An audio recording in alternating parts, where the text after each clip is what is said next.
So mapagpalang araw po sa atin lahat. So alamin po natin yung sakit ng tao sa pananakit ng kamay niya at hanggang balikat. So bali may pinakita po sa aking x-ray. Sa x-ray po ay nakausli ang kanyang buto.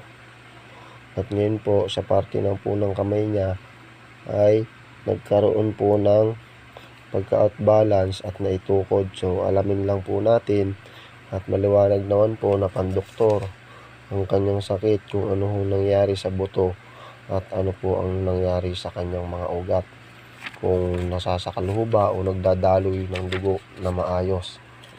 So tingnan ho natin dito. Ito po ay pwede rin natin maging x-ray, yung pagtatawa sa papel ng mga pandoktor.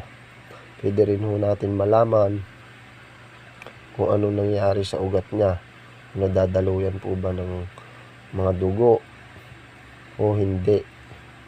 At sanhi po ng pamamagat pananakit, number 1 po dyan ay hirap madaluyan ng dugo, lalo na pag nadidislocate po tayo, nagkakaroon tayo ng tama sa buto o nagkakaroon tayo ng pilay.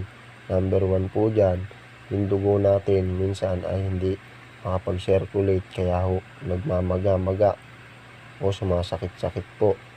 So dito alamin natin. So bali ito po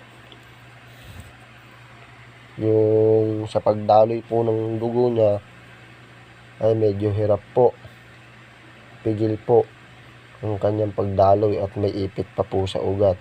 So bali sa dislocate naman po, sa gawin ng balikat ay umangat po ang buto na katulad ng nasa x-ray na pinakita po sa atin ng ating pasyente.